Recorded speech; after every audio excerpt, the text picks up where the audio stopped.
ಹರಿಃ ಓಂ. ಆಪಾದಮೌಳಿಪರ್ಯಂతం ಗುರುಣಾಂ ಆಕೃತಿಂ ಸ್ಮರೇತ್ ತೇನ ವಿಘ್ನಾಃ ಪ್ರಣಶ್ಯಂತಿ ಸಿದ್ಧಂತಿ ಚ ಮನೋರಥಾಃ. ಶ್ರೀಗುರುಭ್ಯೋ ನಮಃ. ಪರಮಗುರುಭ್ಯೋ ನಮಃ. ಶ್ರೀಮದಾನಂದತೀರ್ಥಭಗವತ್ಪಾದಾಚಾರ್ಯಗುರುಭ್ಯೋ ನಮಃ. ಮನ್ಮನೋಭೀಷ್ಟವರದಂ ಸರ್ವಾಭೀಷ್ಟಫಲಪ್ರದಂ ಪುರಂದರಗುರುಂ ವಂದೇ ದಾಸಶ್ರೇಷ್ಠಂ ದಯಾನಿಧಿಂ. ವಿದ್ಯಾವಿನಯಸಂಪನ್ನಾನ್ ಶಾಂತಾದಿಗುಣಬೃಂಹಿತಾನ್ ಸತ್ಶಾಸ್ತ್ರಪ್ರವಚನಾಸಕ್ತಾನ್ ನಿಲಮಿಲಾರ್ಯಾನ್ ಗುರೂನ್ ಭಜೆ. ಪೃಥ್ವೀಮಂಡಲಮಧ್ಯಸ್ಥಾಃ ಪೂರ್ಣಬೋಧಮತಾನುಗಾಃ ವೈಷ್ಣವಾಃ ವಿಷ್ಣುಹೃದಯಾಃ ತಾನ್ ನಮಸ್ತೆ ಗುರುರ್ಮಮ. ಹರಿಃ ಓಂ. ಶ್ರೀಶಾಪಾಹಿ ಅನಂತಕೋಟಿ ಬ್ರಹ್ಮಾಂಡ ನಾಯಕ ಎಂಬುದು ಶ್ರೀ ಪುರಂದರದಾಸರು ರಚಿಸಿದ ದಿವ್ಯ ಗ್ರಂಥ ರೂಪಕ ಗದ್ಯ ರೂಪಕ ಶಾಸ್ತ್ರ ಪ್ರಮೇಯವಾಗಿದೆ. 180 ಗದ್ಯಗಳು ಸರ್ವಶಾಸ್ತ್ರ ಸಾರರೂಪವೇ ಆಗಿದೆ. 81ನೆಯ ಗದ್ಯ ಪುರಾಣ ಪುರುಷೋತ್ತಮ ಎಂಬುದು ಸಕಲ ಪುರಾಣದ ಭಾವಾರ್ಥ ಗರ್ಭಿತವಾಗಿ ತಾತ್ಪರ್ಯ ರೂಪವಾಗಿ ನಿಂತಿದೆ. ಪುರಾಣ ಪುರುಷೋತ್ತಮ ಎಂದಾಗ 18 ಪುರಾಣಗಳನ್ನು ನಾವು ತೆಗೆದುಕೊಳ್ಳಬೇಕು. ಪ್ರಸ್ತುತ ಬ್ರಹ್ಮಪುರಾಣದ ಚಿಂತನೆ ಮಾಡುತ್ತಿದ್ದೆವು. ಬ್ರಹ್ಮಪುರಾಣದ ಮುಂದಿನ ವಾಕ್ಯ ಪುರುಷಸ್ಯಮೃತೌ ಬ್ರಹ್ಮನ್ ಪ್ರಾಣಾಭಾಗತ ಏವತು ಆದಿದೈವಂ ಪ್ರಾಪ್ನುವಂತಿ ಭಾಗತೋ ಅನುವ್ರಜಂತಿ ತಂ ಪುನಃ ಶರೀರ ಸಂಪ್ರಾಪ್ತೌ ತಮೇವ ಅನುವಿಂಶತಿ ಚ ಎಂಬುದು ಬ್ರಹ್ಮಪುರಾಣದಲ್ಲಿ ಶ್ರೀ ವೇದವ್ಯಾಸದೇವರು ತಿಳಿಸಿಕೊಟ್ಟಿದ್ದಾರೆ. ಯಾವ ಪುರುಷ, ನಾವು ಪುರಾಣ ಪುರುಷೋತ್ತಮನನ್ನು ಚಿಂತಿಸುತ್ತಿದ್ದೆವು. ಇಲ್ಲಿ ಪ್ರಸ್ತುತವಾದ ಪುರುಷ ಯಾರು ಅಂದರೆ ಜೀವ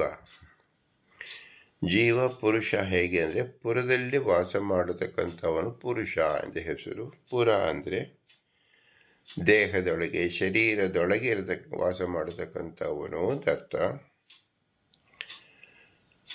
ಜೀವನ ಸ್ವರೂಪ ಎಂಬುದು ಲಿಂಗ ಶರೀರ ಎಂಬ ಆವರಣದ ಒಳಗೆ ವಾಸ ಮಾಡ್ತಾ ಇದ್ದಾರೆ.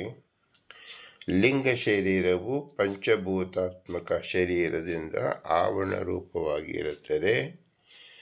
ಪಂಚಭೂತಾತ್ಮಕ ಲಿಂಗವು ಒಂದು ಸೂಕ್ಷ್ಮ ರೂಪದಲ್ಲಿ, ಒಂದು ಮತ್ತೊಂದು ಸ್ಥೂಲ ರೂಪದಲ್ಲಿ ಅಂತ ನಾವು ತಿಳಿಯಬೇಕು. ಇದನ್ನು ನಾವು ಅನಿರುದ್ಧ ದೇಹ, ಸೂಕ್ಷ್ಮ ದೇಹ ಅಂತ ನಾವು ಕರೆಯುತ್ತೇವೆ.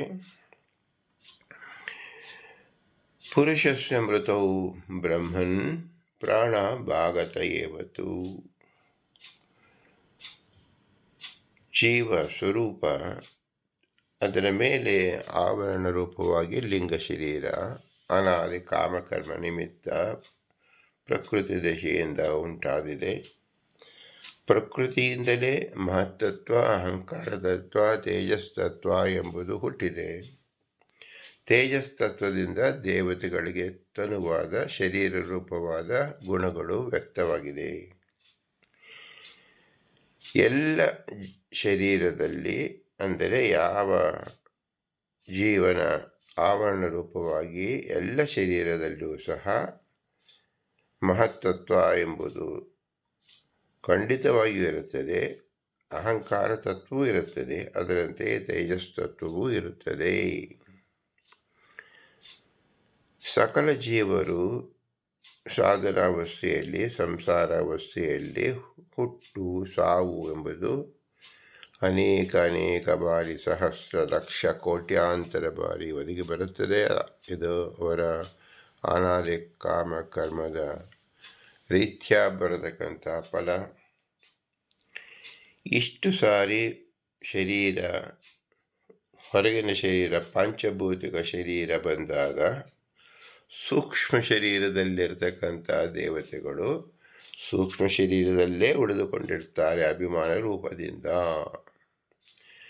ಹಾಗಾದರೆ ಒಬ್ಬ ಪುರುಷ ಮೃತನಾದ ಅಂದರೆ ಏನರ್ಥ ಅಂದರೆ ಹೊರಗೆ ಬಂದಿರತಕ್ಕಂಥ ಕಣ್ಣಿಗೆ ಕಾಣತಕ್ಕಂಥ ಪ್ರಕೃತಿಭೂತವಾದ ಪೃಥ್ವಿ ತೇಜಸ್ಸಿನಿಂದ ಉಂಟಾದ ಶರೀರ ನಾಶವಾಗತ್ತೆ, ಅದರ ವಿಯೋಗವಾಗತ್ತೆ ಅಂತ ಹೆಸರು. ಬಾಹ್ಯ ಶರೀರದ ವಿಯೋಗದಂತೆ ಒಳಗಿನ ಸೂಕ್ಷ್ಮ ಶರೀರದಲ್ಲಿ ದೇವತೆಗಳು, ತತ್ವಾಭಿಮಾನಿ ದೇವತೆಗಳು ಇದ್ದೇ ಇರ್ತಾರೆ. ಆದ್ದರಿಂದ ಬಾಹ್ಯ ಶರೀರದ ವಿಯೋಗ ನಂತರ ಸೂಕ್ಷ್ಮ ಶರೀರದಲ್ಲಿ ಆಯಾ ಜೀವನೊಡನೆ ಎಲ್ಲ ದೇವತೆಗಳು, ತತ್ವಾಭಿಮಾನಿ ದೇವತೆಗಳು ಎಷ್ಟು ಸಾರಿ ನರಕ ಸ್ವರ್ಗಾದಿಗಳು ಸಂಚಾರ ಮಾಡುತ್ತಾರೆಯೋ ಅಷ್ಟೂ ಸಲವೂ ಸಹ ಆ ಜೀವನೊಡನೆ ಇರುತ್ತಾರೆ ಎಂದರ್ಥ. ಹೀಗೆ ತಿಳಿದಾಗ ನಮಗೊಂದು ಪ್ರಶ್ನೆ ಬರಬಹುದು, ಆ ತತ್ವಾಭಿಮಾನಿ ದೇವತೆಗಳಿಗೂ ಇರತಕ್ಕಂಥ ಲಿಂಗ ಶರೀರದಲ್ಲಿರತಕ್ಕಂಥ ಅಭಿಮಾನಿಗಳು ಯಾರು ಅಂತ ಹೇಳಿದಾಗ ನಮಗೆ ಕಣ್ಣಿಗೆ, ಕಿವಿಗೆ ಎಲ್ಲದಕ್ಕೂ ಬೇರೆ ಬೇರೆ ಇಂದ್ರಿಯ ಅಭಿಮಾನಿಗಳು ಅಂತ ಇದ್ದಂತೆ ಆ ಇಂದ್ರಿಯಾಭಿಮಾನಿಗಳಿಗೆ ಅವರಿಗಿಂತ ಉತ್ತಮರಾಗಿರ್ತಕ್ಕಂಥವ್ರ ಅಭಿಮಾನಿಗಳಾಗಿರ್ತಾರೆ ಅಂತ ತಿಳಿಯಬೇಕು. ಎಲ್ಲರಿಗೂ ಮುಖ್ಯ ಅಭಿಮಾನಿಯಾಗಿರ್ತಕ್ಕಂಥವನು ವಾಯುದೇವರು ಮತ್ತು ಪ್ರಾಣದೇವರು. ಪ್ರಾಣ ಅಂದರೆ ಬ್ರಹ್ಮದೇವರು. ಬ್ರಹ್ಮದೇವರಿಗೆ 100 ವರ್ಷದಲ್ಲಿ ವಾಯುದೇವರಿಗೂ ಸಹ ಅವರು ಮತ್ತೊಂದು ಶರೀರವನ್ನು ಹೊಕ್ಕಿ ತನ್ನ ಶರೀರದಲ್ಲೇ ಇನ್ನೊಬ್ಬರನ್ನು ಹೊಕ್ಕಿಸಿಕೊಂಡರು ಎಂಬುದು ಇಲ್ಲ. ಅವರು ಬ್ರಹ್ಮ ಪರಾಯುಗಳು, ಒಂದು ಬ್ರಹ್ಮನ ಪೂರ್ಣಾಯುಸ್ಸಿನಲ್ಲಿ ಇರ್ತಕ್ಕಂಥವರು. ಆದ್ದರಿಂದ ಎಲ್ಲರಿಗೂ ಆಶ್ರಯನಾಗಿರ್ತಕ್ಕಂಥವನು ವಾಯುದೇವರು ಅಥವಾ ಪ್ರಾಣದೇವರು ಅಂತ ತಿಳಿಯಬೇಕು. ಅದನ್ನು ಇಲ್ಲಿ ನಾರದರಿಗೆ ಬ್ರಹ್ಮದೇವರು ಉಪದೇಶ ಮಾಡ್ತಾ ಇದ್ದಾರೆ. ಪುರುಷ ಸಮೃತವು ಯಾವ ಜೀವರು, ಸಾಧಾರಣ ಜೀವರು ಮರಣ ಹೊಂದಿದಾಗ ಬ್ರಹ್ಮನೇ ನಾರದರೆ ಪ್ರಾಣ ಭಾಗತ ಏವತು, ಪ್ರಾಣದೇವರು ಒಂದು ಭಾಗದಲ್ಲಿ ಅವರ ಜೊತೆಯಲ್ಲೇ ಹೋಗುತ್ತಾರೆ. ಆದಿದೈವಂ ಪ್ರಾಪ್ನುವಂತಿ ಭಾಗತೋ ಅನುವ್ರಜಂತಿ ತಂ. ಇನ್ನು ಒಂದು ಭಾಗದಲ್ಲಿ ಅಂದರೆ ಯಾವ ಪಂಚಭೂತದ ಭಾಗದಲ್ಲಿರ್ತಕ್ಕಂಥ ಇಂದ್ರಾಭಿಮಾನಿ ದೇವತೆಗಳು ಬಿಟ್ಟು ಹೋಗುತ್ತಾರೆ. ಪಂಚಭೂತೋ ಬಂತಹ ಮುಕ್ತಿ ತದ್ವಿಮೋಚನಂ ಎಂಬಂತೆ ನಮ್ಮ ಪಾರ್ಥಿವ ಶರೀರದ ವಿಯೋಗವಾಗುವಾಗ ಭಾಗತಃ ಆ ಇಂದ್ರಿಯಾಭಿಮಾನಿಗಳು ತ್ಯಜಿಸುತ್ತಾರೆ. ಆದರೆ ಮತ್ತೊಂದು ಭಾಗದ ಸೂಕ್ಷ್ಮ ರೂಪದಲ್ಲಿ ಇರುತ್ತಾರೆ ಅಂತ ಹೇಳಬೇಕು.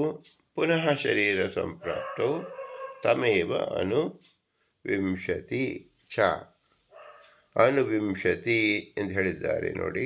ಭಗವಂತನಿಗೆ ಅನುಪ್ರವಿಂಶತಿ ಅಂತಿರುತ್ತೆ, ಆದರೆ ಇಲ್ಲಿ ದೇವತೆಗಳಿಗೆ ತಮೇವ ಅನುವಿಂಶತಿ ಅಂತ ತಿಳಿಸಿದ್ದಾರೆ. ಜೀವನಿಗೆ ಸಾಧನ ಕ್ರಮದಲ್ಲಿ ಎಷ್ಟು ಶರೀರ ಬರುತ್ತೋ ಅದೆಲ್ಲ ಶರೀರದಲ್ಲಿ ಅಂದರೆ ಪೃಥ್ವಿ ತೇಜಸ್ ರೂಪವಾದ ಸತ್ ಗುಣವಾದ ಭೂತಗಳಲ್ಲಿ ಆಯಾ ದೇವರು ಮತ್ತೆ ಪ್ರವೇಶ ಮಾಡುತ್ತಾರೆ ಎಂದರ್ಥ. ಅನುವಿಂಶತಿ ಅಂದರೆ ಏನರ್ಥ? ಒಳಗೆ ಒಂದು ರೂಪದಲ್ಲಿ ಇದ್ದರು, ಈ ರೂಪದಿಂದ ಮತ್ತೊಂದು ರೂಪದಲ್ಲಿ ಇದ್ದರು, ಅದನ್ನು ಭಾಗತ ಏವತು ಎಂದು ತಿಳಿಸಿದ್ದಾರೆ. ಇದರಿಂದ ನಾವು ತಿಳಿಯಬೇಕಾದ ಅಂಶ ಏನೆಂದರೆ, ಪುರಾಣ ಪುರುಷೋತ್ತಮ ಎಂಬುದು ಭಗವಂತ ನಮ್ಮ ಒತ್ತೊಟ್ಟಿಗೆ ಇರುತ್ತಾನೆ. ಅವನು ಸದಾಕಾಲ ನಮ್ಮ ಬಿಂಬನಾಗಿದ್ದಾನೆ. ಅವನಿಗೆ ಹೊರಗಡೆ ಹೋಗುವುದು, ಒಳಗೆ ಬರುವುದು ಎಂಬುದಿಲ್ಲ. ಇತರ ಎಲ್ಲ ಇಂದ್ರಿಯಾದಿ ಅಭಿಮಾನಿ ದೇವತೆಗಳು ಭಾಗತಃ ಹೊರಗೆ ಹೋಗುತ್ತಾರೆ. ಭಗವಂತನಾದರೂ ಅತ್ಯಂತ ಸ್ಥಿರವಾಗಿ ನಮ್ಮಲ್ಲಿಯೇ ಉಳಿದುಕೊಂಡಿರ್ತಾನೆ. ಆದ್ದರಿಂದ ಅವನನ್ನು ಅವಿಜ್ಞಾತ ಮಿತ್ರ ನಮಗೆ ತಿಳಿಯದಂತೆ ನಮ್ಮೊಡನೆ ಇರತಕ್ಕಂಥ ಅವನು ಭಗವಂತ, ಅವನು ಪುರಾಣ ಅಂದರೆ ಅನಾದಿ ಕಾಲದಿಂದಲೂ ಪುರುಷೋತ್ತಮನಾಗಿ ನಮಗೆ ಮಿತ್ರನಾಗಿ ಇರುತ್ತಾನೆ, ನಮ್ಮ ಬಿಂಬರೂಪನಾಗಿರುತ್ತಾನೆ ಎಂಬ ಚಿಂತನೆಯನ್ನು ನಾವು ತಿಳಿದುಕೊಳ್ಳಬೇಕು. ಆ ಬಿಂಬವು ಭಾಗತಃ ಹೊರಗಡೆ ಹೋಗುತ್ತಾನೆ, ಒಳಗೆ ಬರುತ್ತಾನೆ ಎಂಬುದಿಲ್ಲ. ಬಿಂಬ ಸದಾ ಕಾಲ ನಮ್ಮಲ್ಲಿ ನೆಲೆಸಿರುತ್ತಾನೆ. ಬಿಂಬವಿಲ್ಲದಿದ್ದರೆ ಸ್ವರೂಪ ನಾಶವೇ ಆಗಬೇಕಾಗುತ್ತದೆ. ಭಗವಂತ ಅನಂತ ರೂಪದಲ್ಲಿ, ಅನಂತ ಕೋಟಿ ಕಣದಲ್ಲಿ, ಅನಂತ ರೂಪದಲ್ಲಿ, ಅನಂತ ಜೀವರಲ್ಲಿ ಸ್ಥಾಪಿತವಾಗಿದ್ದಾನೆ. ತನ್ನ ಸ್ವಯಂ ತಾನಿದ್ದಾನೆ. ಒಂದು ರೂಪಕ್ಕೂ ಇನ್ನೊಂದು ರೂಪಕ್ಕೂ ಅತ್ಯಂತ ಭಿನ್ನನಾಗಿರುತ್ತಾನೆ, ಗುಣಪೂರ್ಣನಾಗಿದ್ದಾನೆ. ಆದರೆ ಆಯಾ ಜೀವರಿಗೆ ಯೋಗ್ಯತೆಗೆ ಅನುಕೂಲತರವಾಗಿಯೇ ವ್ಯಕ್ತನಾಗುತ್ತಾನೆ ಎಂಬುದು ನಾವು ತಿಳಿಯಬೇಕು. ಜಡದಲ್ಲಿ ಜಡದಂತೆಯೇ ಚೇತನ ಚೇಷ್ಟ ಇಲ್ಲದೇ ಇರ್ತಾನೆ. ಅತಿ ಹೆಚ್ಚು ಚೇಷ್ಟಾಪ್ರದವಾಗಿರತಕ್ಕಂಥ ಜೀವನಲ್ಲಿ ಹೆಚ್ಚು ಚೇಷ್ಟೆಯನ್ನು ತೋರಿಸುತ್ತಾನೆ ಎಂಬುದನ್ನು ನಾವು ತಿಳಿಯಬೇಕು. ಇದನ್ನು ಶ್ರೀಮದಾನಂದ ತೀರ್ಥರು ಬ್ರಹ್ಮಸೂತ್ರ ಭಾಷ್ಯದ 3ನೇ ಅಧ್ಯಾಯದ 1ನೇ ಪಾದದ 4ನೇ ಸೂತ್ರಕ್ಕೆ ಉದಾಹರಿಸಿ ತೋರಿಸಿದ್ದಾರೆ. ಬ್ರಹ್ಮಸೂತ್ರದ 3ನೇ ಅಧ್ಯಾಯ ಅದು ಸಾಧನಾಧ್ಯಾಯ. ಸಾಧನಾಧ್ಯಾಯದಲ್ಲಿ 1ನೇ ಪಾದ ವೈರಾಗ್ಯ ಪಾದ ಎಂಬತಕ್ಕಂಥದ್ದು. ವೈರಾಗ್ಯ ಪಾದದಲ್ಲಿ 4ನೇ ಸೂತ್ರ, ಈ ತತ್ವಾಭಿಮಾನಿ ದೇವತೆಗಳು ನಮ್ಮನ್ನು ಕೂಡಿಕೊಂಡೇ ಇರುತ್ತಾರೆ ಎಂಬ ಸ್ಥಿತಿಯನ್ನು ತೋರಿಸತಕ್ಕಂಥ ವಿಶೇಷವಾಗಿ ವೇದವ್ಯಾಸ ದೇವರು ನಮಗೆ ತಿಳಿಸಿಕೊಟ್ಟಿದ್ದಾರೆ. ನಮ್ಮೊಡನೆ ಈ ತತ್ವಾಭಿಮಾನಿ ದೇವತೆಗಳು ಇರುವುದರಿಂದ ನಮಗೆ ಯಾವುದೇ ಸಾಧನೆ ಮಾಡುವಾಗ ಕಂಟಿನ್ಯೂಟಿ ಅಂದರೆ ಅದು ಮುಂದುವರಿಸಿಕೊಂಡು ಹೋಗೋಕ್ಕೆ ಬರುತ್ತೆ. ಪ್ರತಿಯೊಂದು ಕಾಲದಲ್ಲೂ ಬೇರೆ ಬೇರೆ ದೇವತೆಗಳು ಬಂದರೆ ಅವರಿಗೆ ಆದಿ ಮಧ್ಯ ಅಂತ್ಯ ಎಂಬತಕ್ಕಂತಾಗಿ ನಮ್ಮ ಸಂಪರ್ಕವನ್ನು ಹೇಳಬೇಕಾಗಿತ್ತು. ಆದರೆ ಹಿಂದೆ ನಾವು ಮಾಡಿದ ಕರ್ಮ ಎಲ್ಲಿ ನಿಂತಿತ್ತೋ ಅದನ್ನೇ ಮುಂದುವರಿಸಿಕೊಂಡು ಹೋಗತಕ್ಕಂಥ ಸೌಭಾಗ್ಯ ಅದೇ ದೇವತೆಗಳಿರುವುದರಿಂದ ಅದನ್ನು ಮುಂದುವರಿಸಿಕೊಂಡು ಹೋಗ್ತಾರೆ ಅಂತ ಅರ್ಥ. ಇದನ್ನು ನಮಗೆ ಎಚ್ಚರಿಕೆಯಾಗಿ ತೋರಿಸುವುದರಿಂದ ವಿಶೇಷವಾಗಿ ವೈರಾಗ್ಯವನ್ನು ನಾವು ಸಂಪಾದನೆ ಮಾಡಿಕೊಳ್ಳಬೇಕು. ನಮ್ಮ ವೈರಾಗ್ಯವನ್ನು ಎಷ್ಟು ಮಟ್ಟಿಗೆ ನಾವು ಬೆಳೆಯುತ್ತೇವೋ ಹಾಗೆ ನಮ್ಮ ಅಂತರ್ಮುಖಿಯಾಗಿರ್ತಕ್ಕಂಥ ಭಕ್ತಿ ಜಾಗೃತವಾಗುತ್ತದೆ ಎಂಬುದೇ ಮೊಟ್ಟ ಮೊದಲನೆಯ ವೈರಾಗ್ಯ ಪಾದದ ಅಭಿಪ್ರಾಯ. ಸಾಧನ ವಿಚಾರೋಯಂ ಅಧ್ಯಾಯ ವೈರಾಗ್ಯಾರ್ಥೆ ಗತ್ವಾ ನಿರೂಪಣಂ ಪ್ರಥಮ ಪಾದೇ. ಹೋಗುವಿಕೆ ಮತ್ತು ಬರುವಿಕೆ ಎಂಬತಕ್ಕಂಥದ್ದು ಎಲ್ಲ ಜೀವರನ್ನು ಬಿಟ್ಟು ನಾವು ಹೋಗುತ್ತೇವೆ ಅಂತ ಆಗುವುದಿಲ್ಲ.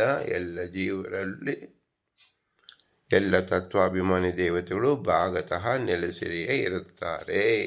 ಆದ್ದರಿಂದ ನಾವು ಇವರು ತಪ್ಪಿಸಿಕೊಂಡು ಬೇರೆ ಕಡೆ ಹೋಗುವಂತಿಲ್ಲ.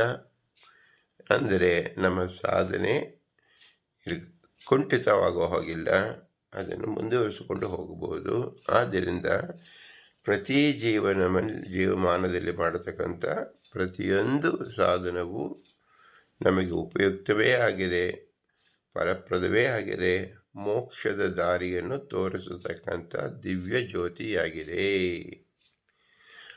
ಆದ್ದರಿಂದ ನಾವು ಪ್ರತಿ ಜನ್ಮದಲ್ಲಿಯೂ ಪ್ರತಿ ಕ್ಷಣವೂ ಭಗವಂತನ ಸ್ಮರಣೆ ಮಾಡುತ್ತಿದ್ದರೆ ಆ ಎಲ್ಲವೂ ಪುಷ್ಟೀಕರಿಸಿ ಮೋಕ್ಷವನ್ನು ಪ್ರವೇಶ ಮಾಡುವುದಕ್ಕೆ ಬರುತ್ತದೆ.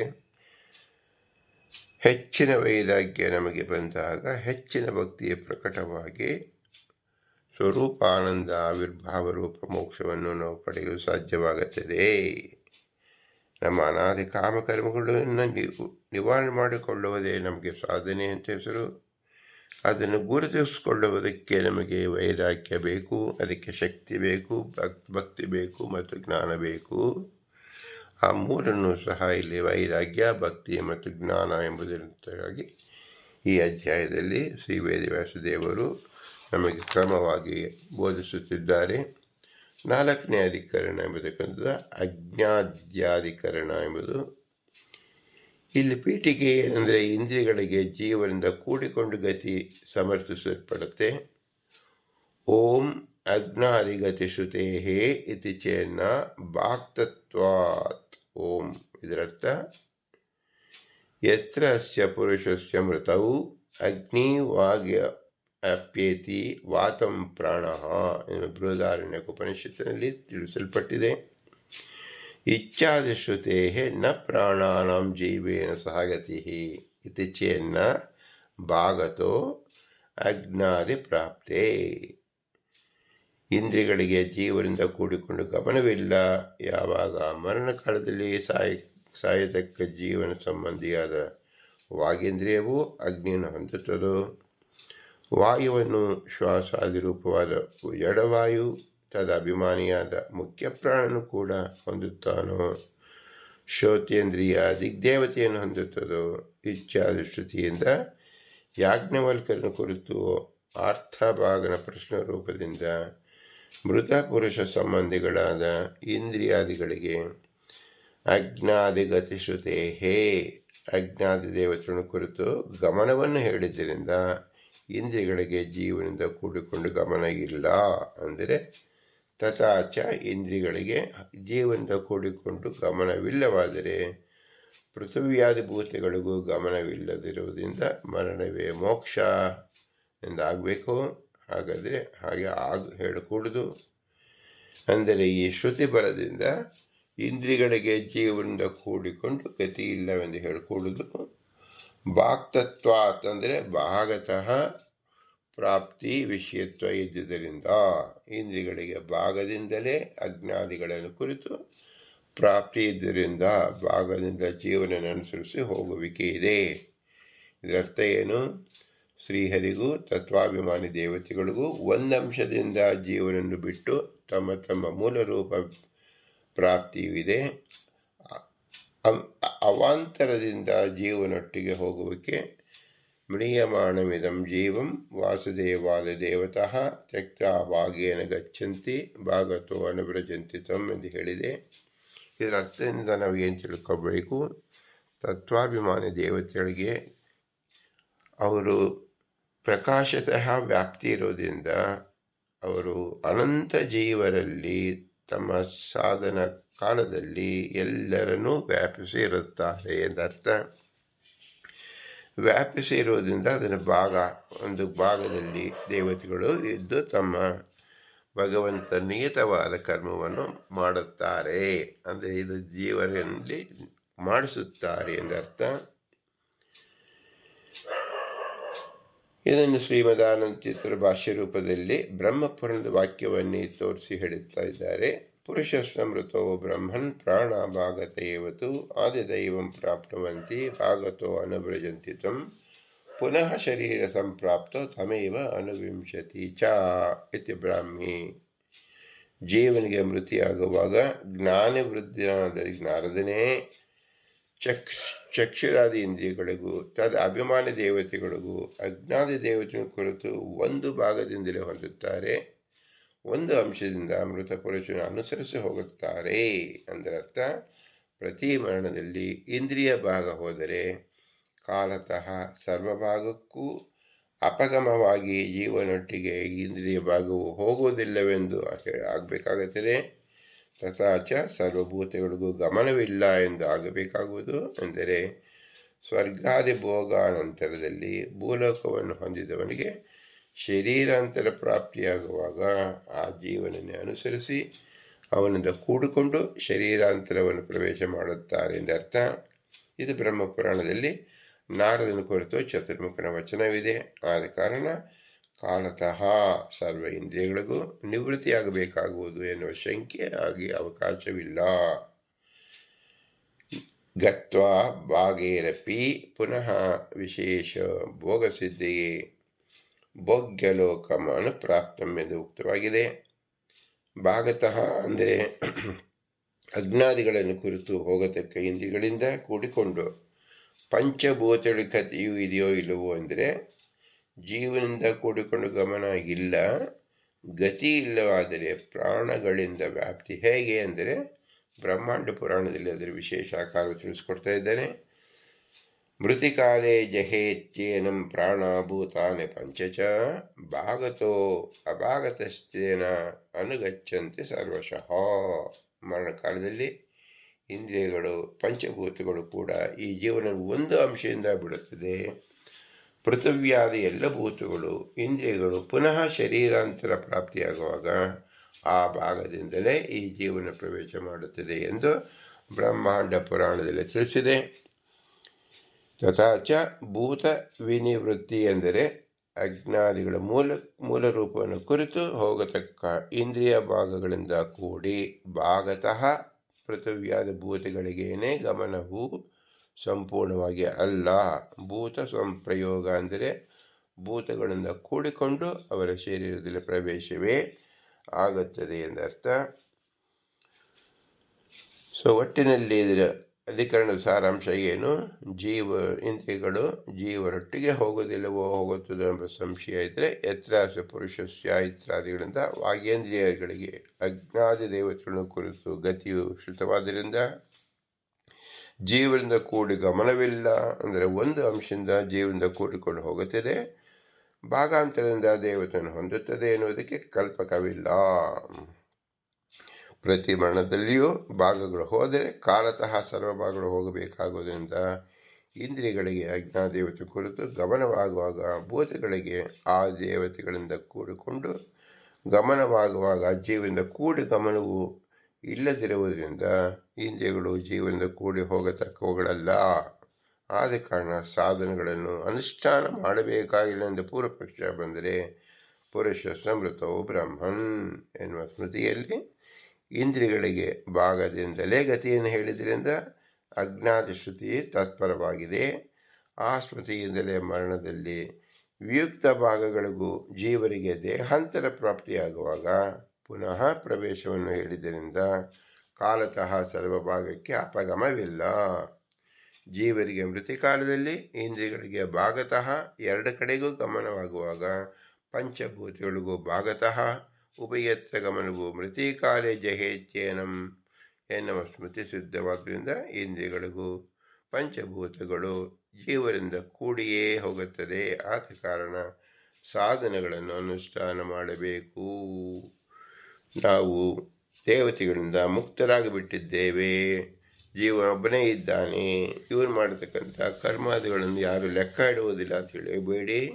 ತತ್ವಾಭಿಮಾನಿ ದೇವತೆಗಳು ನಮ್ಮೊಡನೆ ಸೂಕ್ಷ್ಮ ರೂಪದಲ್ಲಿರುತ್ತಾರೆ ಎಂಬುದೇ ಈ ಅಧಿಕರಣದ ಭಾವಾರ್ಥ. ಇದನ್ನು ವೇದವ್ಯಾಸರು ತಿಳಿಸಿದ್ದಾರೆ, ಶ್ರೀಮದಾಂತ ಭಾಷೆಯನ್ನು ಬರೆದಿದ್ದಾರೆ. ಪ್ರಸ್ತುತ ನಮಗೆ ಪುರಾಣ ಪುರುಷೋತ್ತಮ ಅಂತ ಹೇಳುವಾಗ ಭಗವಂತ ಪುರಾಣ ಎಂಬ ಶಬ್ದದಿಂದಲೇ ನಾವು ತಿಳಿಯಬೇಕಾದ ಅಂಶವೇನು? ಪುರುಷರಾದ ಪ್ರತಿ ಜೀವರಲ್ಲಿ ಪುರುಷೋತ್ತಮನಾದ ಭಗವಂತ ಕೂಡಿಯೇ, ಪುರಾಣ ಎಂಬ ಶಬ್ದದಿಂದ ಕೂಡಿಯೇ ಇರುತ್ತಾನೆ, ಅವನಿಗೆ ಚ್ಯುತಿ ಎಂಬುದು ಇಲ್ಲ. ಮತ್ತು ಇಂದ್ರಿಯ ಅಭಿಮಾನಿ ದೇವತೆಗಳಿಗೆ ಸೂಕ್ಷ್ಮ ರೂಪದಿಂದ ಲಿಂಗ ಶರೀರ ಬಿಡುಗಡೆ ತನಕ ಇರುತ್ತಾರೆ. ಬಾಹ್ಯ ಶರೀರದ ಪಂಚಭೂತ ಶರೀರಗಳಲ್ಲಿ ವಿಯೋಗ ಉಂಟಾದರೂ ಸೂಕ್ಷ್ಮ ರೂಪದಲ್ಲಿ ಇದ್ದೇ ಇರುತ್ತಾರೆ. ಮತ್ತೆ ಅವರಿಗೆ ಬಾಹ್ಯ ಶರೀರದ ಸಂಪರ್ಕವಾದಾಗ ಅದೇ ತತ್ವಾಭಿಮಾನಿ ದೇವತೆಗಳು ಈ ಜೀವನನ್ನು ಹಿಂದೆ ನಡೆದ ಕಾರ್ಯ ಸಾಧನೆ ಅನುಷ್ಠಾನ ಏನಿದೆಯೋ ಅದನ್ನು ಮುಂದುವರಿಸುತ್ತಾರೆ. ಆದ್ದರಿಂದ ವೈರಾಗ್ಯ ಎಂಬತಕ್ಕಂಥದ್ದು ಅತಿ ಮುಖ್ಯವಾಗಿದೆ. ನಾವು ಯಾವುದೇ ತಪ್ಪು ಮಾಡಿದರೆ ಅದು ಆ ಸಾವಿನಿಂದ ಮುಗಿದು ಹೋಯಿತು ಅಂತ ತಿಳಿಯಬಾರದು. ಸಾವು ಎಂದಿಗೂ ಅಂತ್ಯವಲ್ಲ. ಎಷ್ಟೇ ಸಾವಾದರೂ ಸಹ ಅವಶ್ಯೇನ ಭೋಕ್ತವ್ಯಂ ಕಲ್ಪಕೋಟಿ ಶತೇರಪಿ ಅಂತ ಗರುಡ ಪುರಾಣದಲ್ಲಿ ಪ್ರತ್ಯೇಕವಾಗಿ ಗರುಡದೇವರಿಗೆ ಶ್ರೀಕೃಷ್ಣ ಪರಮಾತ್ಮ ತಿಳಿಸಿಕೊಟ್ಟಿದ್ದಾನೆ. ನಾವು ಯಾವುದೇ ಕರ್ಮವನ್ನು ಮಾಡಿದರೂ ಆ ಕರ್ಮದ ಫಲವನ್ನು ಎಷ್ಟೇ ಕಾಲದ ನಂತರದಲ್ಲೂ ಸಹ ಅನುಭವಿಸಬೇಕು. ಅಂದರೆ ಆ ಕರ್ಮವನ್ನು ಯಾರು ಅಲ್ಲಿ ಲೆಕ್ಕವಿಟ್ಟಿರುತ್ತಾರೆ ಅಂದರೆ ಅಲ್ಲಿರತಕ್ಕಂಥ ತತ್ವಾಭಿಮಾನಿ ದೇವತೆಗಳ ಕೆಲಸವೇ ಅದು. ಅವರು ಸೂಕ್ಷ್ಮ ರೂಪದಲ್ಲಿ ಲಿಂಗ ಶರೀರದಲ್ಲಿ ಅಭಿಮಾನಿಗಳಾಗಿದ್ದಾರೆ. ಅವರ ಮೂಲಕ ನಮ್ಮ ಅನಂತ ಜನ್ಮಗಳಲ್ಲಿ ಮಾಡಿದ ಎಲ್ಲ ಕರ್ಮದ ಪಟ್ಟಿ, ಸುಖ ದುಃಖ, ಲಾಭ ನಷ್ಟ ಎಲ್ಲವನ್ನು ತೂಕು ಹಾಕಿ ಭಗವಂತನ ಪ್ರಸಾದವನ್ನು ಸಂಪಾದನೆ ಮಾಡಿಕೊಳ್ಳೋದಕ್ಕೆ ಸಹಾಯ ಮಾಡ್ತಾ ಇದ್ದಾರೆ. ಆದ್ದರಿಂದ ನಮಗೆ ವೈರಾಗ್ಯ ಹುಟ್ಟಬೇಕು. ಪ್ರತಿ ಕ್ಷಣದಲ್ಲೂ ಭಗವಂತನ ಪ್ರಜ್ಞೆ ಇರಬೇಕು. ಪ್ರತಿ ಕ್ಷಣದಲ್ಲಿ ಮಾಡಿದ ಭಗವಂತನ ಸ್ಮರಣೆ ನಿತ್ಯವಾಗಿ ಉಳಿಯುತ್ತದೆ ಎಂಬುದು ನಾವು ತಿಳಿಯಬೇಕು. ಈ ಅಧಿಕರಣದಿಂದ ಈ ಜನ್ಮದಲ್ಲಿ ಮಾಡಿದೆವು, ಇದು ಇದೇ ಜನ್ಮದಲ್ಲಿ ಬಿಟ್ಟು ಹೋಯಿತು ಅಂತ ತಿಳಿಯಬೇಡಿ. ಈ ಜನ್ಮದಲ್ಲಿ ಯಾವ ತತ್ವಾಭಿಮಾನಿ ದೇವತೆಗಳ ಮೂಲಕ ಭಗವತ್ ಸ್ಮರಣೆ ನಡೆದಿದೆಯೋ ಅದು ಭಗವಂತನನ್ನು ಮುಟ್ಟುತ್ತದೆ. ಯಾವ ಕಾಲದಲ್ಲಿ, ಯಾವ ದೇಶದಲ್ಲಿ, ಎಲ್ಲಿ ಭಗವಂತ ಸ್ಮರಣೆ ಮಾಡಿದರೂ ಸಹ ಎಲ್ಲವೂ ಸಾರ್ಥಕವಾಗುತ್ತದೆ. ಆದ್ದರಿಂದಲೇ ಮನುಷ್ಯ ಶರೀರವಂತ ಇದ್ದಾಗ ಯಾವ ಕಾಲವನ್ನು ನಾವು ವ್ಯರ್ಥ ಮಾಡಿಕೊಳ್ಳದೆ ಕೇವಲ ಭಗವತ್ ಸ್ಮರಣೆಯಲ್ಲಿ ಇರಬೇಕು ಎಂಬುದೇ ಮುಖ್ಯ ತಾತ್ಪರ್ಯ. ಅದನ್ನು ಪುರಂದರದಾಸರು ಪುರಾಣ ಪುರುಷೋತ್ತಮ ಎಂದು ತಿಳಿಸಿರುವುದು. ಇದು ಆಧ್ಯಾತ್ಮ ವಿದ್ಯೆ ಎಂದು ಹೆಸರು. ಆಧ್ಯಾತ್ಮ ಅಂದರೆ ಏನು? ಆದಿ ದೇವ, ಆದ್ಯಭೂತ ಮತ್ತು ಆದಿ ಆತ್ಮ ಅಂದರೆ ಜೀವನಿಗೆ ಸಂಬಂಧಪಟ್ಟಿದ್ದು, ಅಂದರೆ ಸ್ವರೂಪಕ್ಕೆ ಸಂಬಂಧಪಟ್ಟಿದ್ದು, ಅಂದರೆ ಬಿಂಬೋಪಾಸನೆ ಎಂದು ಹೆಸರು. ನಮ್ಮ ಬಿಂಬ ಭಗವಂತನು ಪ್ರತಿಬಿಂಬ ನಾವಾಗಿರುವುದರಿಂದ ಬಿಂಬ ಯಾವತ್ತೂ ಚ್ಯುತನಾಗುವುದಿಲ್ಲ. ಬಿಂಬನೊಡನೆ ಲಿಂಗಾದಿ ಶರೀರದಲ್ಲಿ ಸಕಲ ಇಂದ್ರಿಯ ಅಭಿಮಾನಿ ದೇವತೆಗಳು ಇದ್ದೇ ಇರುತ್ತಾರೆ, ಮೋಕ್ಷ ಪರ್ಯಂತವಾಗಿರುತ್ತಾರೆ. ಯಾವಾಗ ನಮಗೆ ಲಿಂಗ ಶರೀರ ಹರಿದು ಹೋಗುತ್ತದೋ ಭಗವಂತ ಪ್ರಸಾದದಿಂದ, ಅಲ್ಲಿಯ ತನಗೂ ಸಹ ಲಿಂಗ ಶರೀರದಲ್ಲಿರತಕ್ಕಂಥ ಅಭಿಮಾನಿಗಳಿಗೆ ಭಾಗತಃ ಅಲ್ಲಿ ಪ್ರವೇಶ ಉಂಟು ಎಂಬುದನ್ನು ತಿಳಿಯಬೇಕು. ಇಂತಹ ವಿಶೇಷ ಜ್ಞಾನವನ್ನು ಒದಗಿಸಿದ ಶ್ರೀ ಪುರಂದರದಾಸರಿಗೆ ಅನಂತ ನಮಸ್ಕಾರಗಳನ್ನು ಮಾಡಿ ಅವರ ಅಂತರ್ಯಾಮಿ ಪುರಂದರದಾಸರಿಗೆ ಭೂಯಿಷ್ಟಾಂತಿರಮ ಉಕ್ತಿಮಿದೇಮ ಎಂದು ಹೇಳಿ, ಈ ಜ್ಞಾನ ಸುಜ್ಞಾನ ಸಾಧ್ಯವಾದದ್ದು ಈ ಶರೀರವನ್ನು ಭಗವಂತ ನಮ್ಮ ತಂದೆ ತಾಯಿಗಳ ಮೂಲಕ ಕೊಟ್ಟಿದ್ದರಿಂದ, ಆದ್ದರಿಂದ ಇದಕ್ಕೆ ನಿಮಿತ್ತರಾದ ತಂದೆ ತಾಯಿಗಳ ಅವರ ಉಪಕಾರವನ್ನು ಸ್ಮರಣೆ ಅವಶ್ಯವಾಗಿ ಮಾಡಬೇಕು. ನಮ್ಮ ತಂದೆ ತಾಯಿಗಳಿಗೆ ಅನಂತ ಗುರು ಹಿರಿಯರು ಅವರ ಅನುಗ್ರಹದಿಂದಲೇ ಅವರು ಬದುಕಿದ್ದರಿಂದ ಅವರ ಅನುಗ್ರಹವನ್ನು ನಾವು ಜ್ಞಾಪಿಸಿಕೊಳ್ಳಬೇಕು. ಇವರೆಲ್ಲರಿಗೂ ಸಹ ತತ್ವಾಭಿಮಾನಿ ದೇವತೆಗಳು ಸೂಕ್ಷ್ಮ ರೂಪದಿಂದಲೂ ಇದ್ದಾರೆ, ಸ್ಥೂಲ ರೂಪದಿಂದಲೂ ಇರುತ್ತಾರೆ. ಸ್ಥೂಲ ರೂಪದಲ್ಲಿ ಇದ್ದಾಗ ಏನೇನು ನಮಗೆ ಸಹಾಯ ಮಾಡಿದರೂ ನಮ್ಮ ತಂದೆ ತಾಯಿಗೆ, ಗುರು ಹಿರಿಯರಿಗೆ ಮತ್ತು ನಮ್ಮಲ್ಲಿ ಆ ದೇವತೆಗಳೇ ನಿಂತು ನಡೆಸುತ್ತಿದ್ದಾರೆ. ನಾವು ಇದನ್ನು ಚೆನ್ನಾಗಿ ಚಿಂತಿಸುವುದು ಅಂತ ಅಜ್ಞಾನ ಅಧಿಕರಣ ಬಹಳ ಪ್ರಸಂಗವಾಗುತ್ತದೆ. ಈ ಪ್ರಾಸಂಗಿಕವಾಗಿ ಒದಗಿ ಬಂದಿದ್ದರಿಂದ ತತ್ವಾಭಿಮಾನಿ ದೇವತೆಗಳ ವಿಶೇಷ ವ್ಯಾಪಾರವನ್ನು ಚಿಂತಿಸಿದಂತೆ ಆಗುತ್ತದೆ. ತತ್ವಾಭಿಮಾನಿ ದೇವತೆಗಳ ಮೇಲೆ ಭಾರತೀಪತಿ ವಾಯುದೇವರು ಅಕರ್ಣಶ್ಮರು ಅವರು ಭಗವಂತನ ಆಜ್ಞಾ ಪ್ರಕಾರ ಸರ್ವಜೀವರಲ್ಲೂ ಭಾಗತಃ ಅಂತ ನಾವು ಹೇಳಿದಂತೆ ಎಲ್ಲ ದೇವತೆಗಳಿಗೂ ಅವರ ಶರೀರದಲ್ಲೂ ಇರತಕ್ಕಂಥವರು ವಾಯುದೇವರು. ಆದ್ದರಿಂದ ವಾಯುದೇವರು ವಾಯು ದೇವದೇವೋ ವಿಶಿಷ್ಟ ಎಂಬುದಾಗಿ ಶ್ರುತಿ ಪ್ರಮಾಣವಿದೆ. ಆ ವಾಯುದೇವರ ವಿಶೇಷ ಅನುಗ್ರಹದಿಂದಲೇ ಇದು ಸಾಧ್ಯವಾಗಿರುವುದು. ಆದರೂ ಇವರೆಲ್ಲರೂ ಅಸ್ವತಂತ್ರರು, ಸ್ವತಂತ್ರರು ಲಕ್ಷ್ಮೀನಾರಾಯಣ ಮಾತ್ರ. ಇವರಲ್ಲಿ ಎಲ್ಲರಲ್ಲೂ ಇರತಕ್ಕಂಥ ಭಗವಂತ, ಪೂರ್ಣನಾಗಿರ್ತಕ್ಕಂಥ ಭಗವಂತ, ಅವನು ನಂಬಿಸಬೇಕು. ಅವನೇ ನಮ್ಮ ಬಿಂಬರೂಪ, ಅವನೇ ಸಕಲ ಬಿಂಬರೂಪ, ಅವನೇ ಪುರಾಣ ಪುರುಷೋತ್ತಮ. ಆದ್ದರಿಂದ ನಾವು ಪುರಾಣ ಪುರುಷೋತ್ತಮ ಎಂಬ ನೆಂಟಿನಿಂದ ನಮ್ಮ ಶರೀರ, ತಂದೆ ತಾಯಿ ಶರೀರ, ಗುರು ಹಿರಿಯ ಶರೀರ, ತತ್ವಾಭಿಮಾನಿ ಶರೀರ ಮತ್ತು ವಾಯುದೇವರ ಅಧಿಷ್ಠಾನದಲ್ಲಿ ಭಗವಂತನು ಕಾಣುವುದೇ ಆಗಿದೆ. ಇದೇ ನಿರಂತರ ಭಗವಂತನ ಉಪಾಸನೆ ಎನಿಸುವುದು. ಆದ್ದರಿಂದ ಆ ಭಗವಂತನಿಗೆ ಏನು ಮಾಡಲು ಸಾಧ್ಯ? ಭೂಯಿಷ್ಠಾಂತೆ ನಮ ಮುಕ್ತಿಂ ವಿಧೇಮ ಭೂಯಿಷ್ಠಾಂತೆ ನಮ ಮುಕ್ತಿಂ ವಿಧೇಮ ಭೂಯಿಷ್ಠಾಂತೆ ನಮ ಮುಕ್ತಿಂ ವಿಧೇಮ ಎಂದು ಹೇಳಿ ವಿನಮ್ರವಾಗಿ ನಮಿಸೋಣ. ಭಾರತೀಯರ ಮುಖ್ಯ ಪ್ರಾಣ ಶ್ರೀಕೃಷ್ಣಾರ್ಪಣಮಸ್ತು. ಹರಿಗೆ ಓಂ ಹರಿಗೆ ಓಂ ಹರಿಗೆ ಓಂ.